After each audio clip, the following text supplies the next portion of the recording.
Le masculin est mort, ou plutôt on essaie de castrer tous les hommes depuis une vingtaine d'années. Tous, non. Un peuple d'irréductibles mascus résiste encore et toujours à l'envahisseur. Et ils ont pour leader, que dis-je leader, pour symbole, Andrew Tate.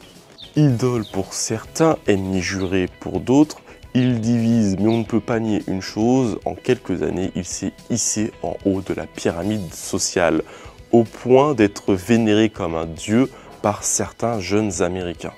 I am sorry, my mentor. I have failed you. Mais je n'ose pas, lui qui me fait tourner dans le vide, tourner dans le vide. Mais comment expliquer qu'une figure si controversée, traitée jusqu'à utiliser le terme toxique, puisse inspirer et servir de modèle à toute une génération? Et surtout, quel impact cela a sur la jeunesse masculine? C'est ce que nous allons voir. Les frères Tate ne se sont pas faits tout seuls, contrairement à ce qu'ils veulent faire croire. Pour moi, leur percée, et surtout la percée de Andrew Tate, le top J, est due au fait que le contexte idéologique était à son plus bas pour les idées masculines. Comme je l'ai dit au début, ça fait près de 20 ans qu'on diabolise le masculin et qu'on idéalise le féminin. Toutes les valeurs féminines de douceur, d'empathie, etc. sont dressées sur un pinacle et tout ce qui a trait à la masculinité, l'ambition, la dureté, être tough, c'est diabolisé, c'est critiqué et aujourd'hui les hommes n'ont plus de repères et ne savent plus ce qu'est être un homme ni comment l'être. Et j'en ai pour preuve tous les termes qu'on invente tous les jours, tous les ans, toutes les dizaines d'années pour décrire, pour critiquer, pour invectiver un comportement masculin. Pervers narcissique, masculinité toxique, j'en passe et des meilleurs. Et le point commun de tous ces termes, c'est qu'on n'entend pas ou peu la contreposée féminine. Qui entend parler des exactions de perverses narcissiques ou de féminité toxique? Quasiment personne, quasiment jamais. Car le féminin est pur dans la société et le masculin doit être tué dans l'œuf. Si vous voulez en savoir plus sur ce sujet, je vous conseille ma vidéo dédiée sur la masculinité toxique justement. On y revoit à peu près tous les termes. En résumé, ce que la société nous dit, c'est que tout ce qui est masculin doit être détruit ou inhibé, que le masculin est oppressif, que le masculin est une menace. Et le problème, c'est que jusqu'à preuve du contraire, on aura toujours au moins 50% de la population qui seront des hommes et qui auront des caractéristiques masculines de naissance. Et ça fait 20 ans qu'on essaye de nous faire croire que la masculinité c'est une construction sociale et que du coup on la déconstruit. Et force est de constater que ça marche pas des masses. Donc c'est soit que les pédagogues sont très mauvais, soit que c'est juste pas possible en fait de faire disparaître la masculinité, comme c'est pas possible de faire disparaître la féminité. Par contre, on peut l'altérer et la rendre toxique.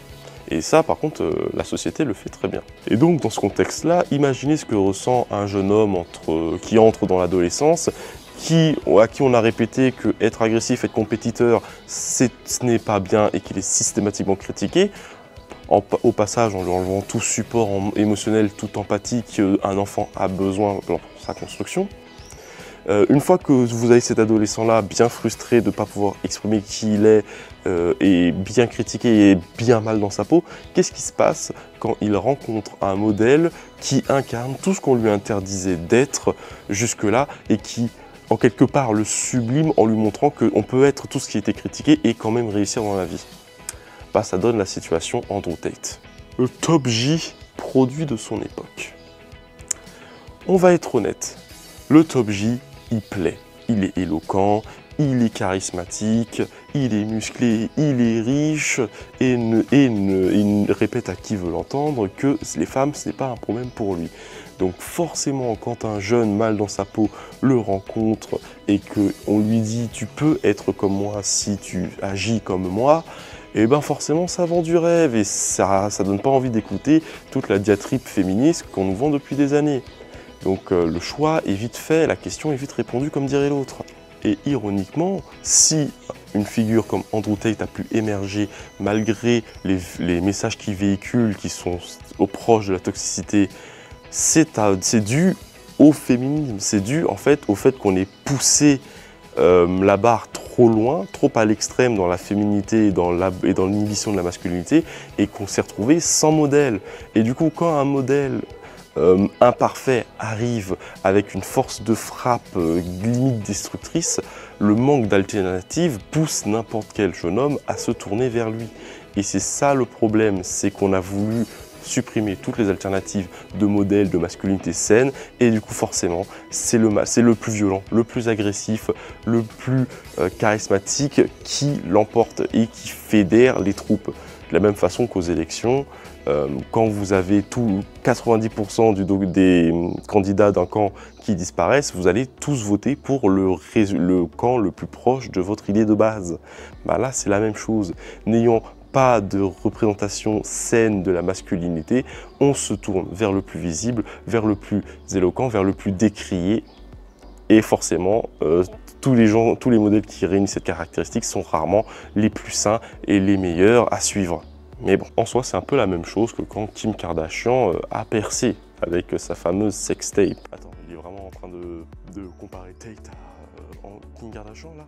Chut, let him cook, let him cook. Kim Kardashian n'a pas percé parce qu'elle était particulièrement intelligente ou parce qu'elle avait des propos novateurs. Elle a percé parce qu'elle incarnait un idéal refoulé, féminin, un stéréotype poussé à l'extrême, à savoir une femme pulpeuse qui montre ses formes sans honte et qui a un goût prononcé pour la moula. Et de la même façon, Tate incarne un stéréotype masculin poussé à l'extrême, le guerrier psychopathe, violent, ayant peu ou pas d'empathie et n'ayant pour but que d'amasser le plus de femmes et d'argent possible. Et écouter ce message et admirer quelque part ce genre de personnes ne rend pas le public mauvais, ne rend pas le public, on va dire, plus pervers, plus vicieux. C'est simplement qu'on a besoin d'avoir la partie obscure de la masculinité, qu'on a besoin d'avoir la partie pure de la masculinité. Et quand on ne représente pas la chose dans son intégralité, c'est toujours la partie obscure qui est la plus visible, qui est la plus grandiloquente, qui l'emporte, et c'est sur ça qu'on va se baser. C'est là que l'absence de modèle sain est pénalisant. Et conséquences. Tate a rebattu les cartes idéologiques. Il a donné une place, une estrade aux idées masculines qui jusque-là étaient condamnées à sombrer dans l'oubli. Et c'est la première fois depuis longtemps qu'il y avait un masculiniste avec une force de frappe qui permette de contrecarrer toute la diatribe, toute l'idéologie de la société. Le problème, c'est que cette percée ne s'est pas fait sans dommage et que le modèle d'Andrew Tate est loin d'être parfait. Et j'annonce haut et fort que même s'il a percé, le personnage d'Andrew Tate ne durera pas indéfiniment. Simplement parce que c'est un connard. Je veux dire, en tout cas, son personnage l'est, les valeurs qui prônent le sont, en tout cas, les valeurs les plus visibles. Car oui, son personnage est loin d'être sans profondeur. Il parle de valeurs très bonnes comme la famille, la fraternité, le besoin d'avoir une tribu et la nécessité d'être assertif en tant qu'homme, qui sont des bonnes choses. Mais tout ça est noyé dans un gloubi-boulga de maltraitance des femmes et d'une histoire que je ne citerai pas ici, mais que vous connaissez sans doute. Et c'est pour ça qu'il est important d'utiliser le sentier, d'utiliser cette espèce de traînée qu'il a laissé derrière lui pour pouvoir créer des modèles de masculinité plus sains, plus complets, sur lesquels les jeunes esprits influençables peuvent se baser. Car la tristesse du modèle Andrew Tate, c'est qu'il a réussi, c'est que ça marche. Être un connard, être insolent, avoir une franchise proche de l'irrespect, ça fonctionne à tel point que même certains Français reprennent sa formule. Le Raptor, Alexis Chen, et même Thaïs Descuffon, on se rapproche au niveau idéologique et dans leur forme. Mais comme je l'ai dit, ce problème ne durera pas, et la preuve c'est que ce ne sont que des pâles copies qui n'arrivent pas au tiers du succès d'Andrew Tate, l'homme le plus googlé du monde. Conclusion. Le fond du problème, c'est que comme toute figure qui a eu un très grand succès, il y a à boire et à manger. Certaines personnes qui sont intelligents et qui sont, on va dire, stables émotionnellement, vont pouvoir séparer le grain de l'ivraie dans le discours d'Andrew Tate et prendre les valeurs de stoïcisme en laissant les valeurs sexistes et toxiques de loin. Mais les plus influençables, les plus mal dans leur peau, vont absorber tout ce que Tate dit comme si c'était l'évangile. Et on va avoir des hommes beaucoup plus toxiques qu'avant. Mais on aura aussi des hommes beaucoup plus sains qu'avant, car qu'on l'aime ou qu'on le déteste, Tate a montré qu'il y avait une place pour la masculinité dans cette société et qu'on pouvait réussir en étant un être masculin. Le problème, c'est qu'il incarne aussi les plus mauvais côtés de la masculinité extrême, le manque d'empathie proche de la psychopathie. Le Top J a clairement abusé du biais de négativité. Il a compris que parler des choses qui font mal, qui sont négatives, ça aide à percer. Et ces TikTok ou ces vidéos courtes qui ont le plus percé, c'est toujours les vidéos qui parlent de violence ou qui ont des propos très limites sur les femmes. Il le sait très bien et il en joue. Mais le problème, c'est que les hommes les plus crédules, les plus naïfs, les plus influençables vont le prendre pour parole d'évangile.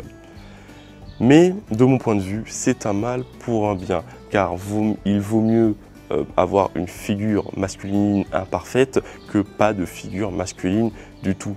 Parce que si on n'a pas un exemple de ce que peut être la masculinité pour pouvoir apprendre de ses erreurs et éviter de finir comme ça, eh bien on va droit au désastre car tout le monde pensera qu'il peut faire ce qu'il veut. Car être un homme, ça équivaut à avoir un dragon à l'intérieur de soi et on ne peut pas le maîtriser si on a peur de se brûler. C'est tout pour moi. Merci d'avoir regardé cette vidéo. N'hésitez pas à vous abonner et à liker si vous êtes resté jusque-là. Je vous dis à bientôt sur le Lotus Blanc et n'oubliez pas que le monde a besoin de vous à votre plein potentiel.